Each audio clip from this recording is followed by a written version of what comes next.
இங்கிலீஷில் literary passage அப்படிங்கிறது பார்க்கலாம். லிட்ரரி பேசேஜ் அப்படின்னு சொன்னால் கவிதை பத்தி, இலக்கிய பத்தி அப்படின்னு சொல்லி அர்த்தம். இப்போ இந்த மாதிரி கவிதை வரிகள் இருக்கு இல்லையா, இந்த வரி ஃபுல்லாத்தையும் வாசிச்சுட்டு அதுக்கு கீழே இருக்க கொஸ்டின்ஸ்க்கு ஆன்சர்ஸ் பண்ணணும். இப்போ இந்த கவிதை எதுலேருந்து வந்தது அப்படின்னு சொன்னால் மெண்டிங் வால் அப்படிங்கிற போயத்துலேருந்து இந்த லைன்ஸ் எடுத்திருக்காங்க. மெண்டிங் வால் அப்படின்னா என்ன? சுவரை பழுது பார்த்தல். சுவரை பழுது பார்த்தல் அப்படின்னு அர்த்தம். இது ராபர்ட் ஃப்ராஸ்ட் அப்படிங்கிறவர் எழுதியிருக்காரு. அவர் வீட்டுக்கும் அவரோட அண்டை வீட்டுக்கும் நடுவில் இருக்க சுவரை இவங்க அண்டை வீட்டுக்காரரும் இவங்களும் சேர்ந்து பழுது பார்க்குறாங்க. ஆனாலும் அது திடீர்னு கிராக் விழுகுது. அப்புறம் அதில் உள்ள கற்கள்லாம் உடைஞ்சு போகுது. அது அங்கே வேட்டைக்காரர்களாலையும் அது அந்த மாதிரி பழுது பண்ணுறாங்க. என்ன அப்படின்னு சொன்னால் அந்த சுவரில் பொந்துகள் அங்கங்கே இருக்குது. அந்த பொந்துகளில் முயல் போய் என்ன பண்ணுது அப்படின்னு சொன்னால் உள்ளுக்குள்ளே போய் தங்குது. வேட்டைக்காரர்கள் என்ன பண்ணுறாங்கன்னா அந்த முயலை வேட்டையாடுறதுக்கு வராங்க. அப்போ அந்த முயலை வேட்டையாட வரும்போது அந்த சுவரை என்ன பண்ணுறாங்கன்னா இடிக்கிறாங்க. இடிக்கும்போது அந்த சுவரில் உள்ள கற்கள் எப்படி ரொட்டி துண்டுகள் விழுகுதோ அது மாதிரி விழுந்துருது. அங்கே ஏன் அந்த முயலை பிடிக்கிறாங்க அப்படின்னு சொன்னால் வேட்டையாடுறாங்க.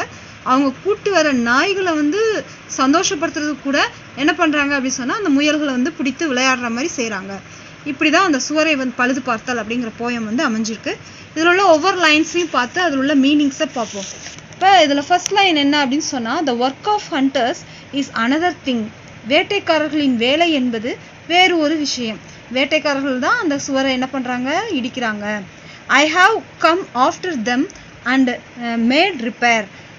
இது அவர்கள் சென்ற பிறகு நான் சுவரை பழுது பார்த்திருக்கிறேன் அப்படின்னு சொல்கிறாங்க. இப்போ where they have left not one stone on a store.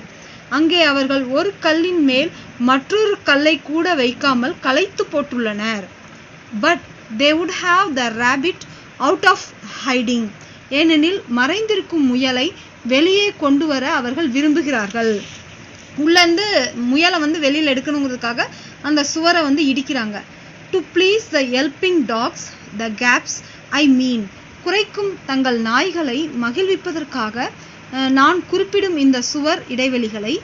No one has seen them made of heard them mat.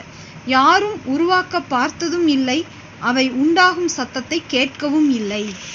But at the spring mending time we find them there. ஆனால் வசந்த காலத்தின் பழுது பார்க்கும் நேரத்தில் அவை அங்கே இருப்பதை நாங்கள் காண்கிறோம். I let my neighbor know beyond the hill. மலையின் மறுபுறம் இருக்கும் எனது அண்டை வீட்டாருக்கு நான் இதை தெரிவிக்கிறேன். And on a day we meet to walk the line. அதன் பின் ஒரு நாளில் நாங்கள் இருவரும் எல்லையோரமாக நடந்து செல்ல சந்திக்கிறோம். And set the wall between us once again. எங்களுக்கு இடையே உள்ள அந்த சுவரை மீண்டும் ஒரு முறை சரி செய்து அமைக்கிறோம். We heap the wall between us as we go. நாங்கள் நடந்து செல்லும்போது எங்களுக்கு நடுவில் அந்த சுவரை வைத்துக் கொள்கிறோம். To each the boulders that have fallen to each. ஒவ்வொருவர் பக்கமும் விழுந்து கிடக்கும் பாறாங்கற்கள் அந்தந்த நபருக்குரியவை.